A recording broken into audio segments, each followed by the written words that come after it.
तर आज आपण सांबार बनवूया. एकदम परफेक्ट असा इडली सांबार बनवूया. त्यासाठी मी इथे 1 वाटी कुकरमध्ये डाळ लावत आहे. 2 ते 3 शिट्ट्या होईपर्यंत आपल्याला डाळ लावून घ्यायची. तोपर्यंत आपण तयारी करू. मी इथं कांदा कट करून घेत आहे. आपली डाळ शिजोपर्यंत आपण इथं सांबारची तयारी करू. मी इथं कांदा कट केला. तर 1 टोमॅटो कट करून घेऊ. बारीक बारीक असं आपल्याला कट करून घ्यायचं आहे. 1 शिट्टी झालेली आहे आपल्या कुकरची. 3 शिट्ट्यामध्ये आपली डाळ शिजून छान होते अशी. मी इथे साली काढून घेते टरफलं आलूचे. एकदम अशा आलू पण बारीक बारीक आपल्याला असा कट करायचा आहे, कारण की जास्त वेळ लागला नाही पाहिजे शिजायला. त्यामुळे आपल्याला बारीक बारीक आलू कट करून घ्यायचा आहे. आलू लाल पडतो त्यामुळे आपल्याला पाण्यामध्ये घालून ठेवायचं आहे. लालसर असा काळ्या फोडी पडतात. इथे गोबी बारीक बारीक कट करून घेते. फुलगोबी छोटे छोटे तुकडे असे करून घ्यायचे आहे आपल्याला. लसूण पण सोलून घेते.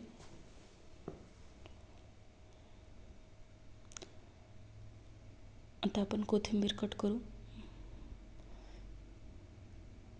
आपल्या कुकरच्या पण 3 शिट्ट्या झाल्या. चला आता आपण लसूण कुटून घेतला आहे मी. कुकर पण डाळ शिजली का बघू. एकदम बघा अशी किती छान अशी काळ डाळ झालेली आहे. मस्त अशी बेसनसारखी शिजलेली आहे डाळ. अशी आपल्याला शिजवून घ्यायची आहे. आता आपण डाळीला फिरून घेऊ. मॅश करू डाळीला. बघा छान. इकडे गरम पाणी ठेवते. डाळीमध्ये गरम पाणी टाकायचं आहे आपल्याला. गरम पाणी टाकलेलं आहे. डाळीमध्ये गरम करून टाकायचं. इकडे तो पण फोडणी घालू आपण. इथे कांदा, लसूण, मिरच्या, यामध्ये आलू पण टाकून घ्यायचे. लगेच 2-3 मिनिट थांबायचं. परत खोबरं घातलेलं आहे. आलू खोबरं खिसून, खोबऱ्याचा खीस, गोबी, आता टोमॅटो टाकायचा आपल्याला. हे सर्व एक मिनिटांनी आपल्याला सगळं टाकायचं आहे. सारखं असं घालून घ्यायचं आहे. करपण्याची शक्यता असते, बुडाला लागायची. त्यामुळे आपल्याला सारखं फिरून घ्यायचं.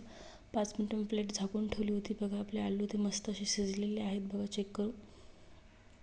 बघा असे आलू आपले शिजलेले आहेत, कारण की आलूला जास्त वेळ लागतो. सांबार मसाला टाकला. लाल तिखट, हळद टाकलेली आहे. 1 चमच सांबार, लाल तिखट आणि हळद. तर यामध्ये आपण डाळ टाकून देऊ. आपली जे वरण तुरीचं होतं ते आपण ते टाकून द्यायचं. बघा किती छान असा कलर यायलेला आहे. खूप झटपट असा रेडी होतो सांबार. खूप टेस्टी लागते इडलीसोबत. नक्की तुम्ही बनवा. व्हिडिओ आवडला असेल तर लाईक, शेअर, कमेंट करा. चॅनलला सबस्क्राईब करा. अशा सांबार टाकते वरून मी कोथिंबीर. असेच व्हिडिओ पाहण्यासाठी आपल्या चॅनलला सबस्क्राईब करा. बघा असं जास्त आपल्याला घट्टही ठेवायचं नाही, पातळही सांबार ठेवायचं नाही, मिडियम ठेवायचा. परफेक्ट असं झालेलं आहे बघा.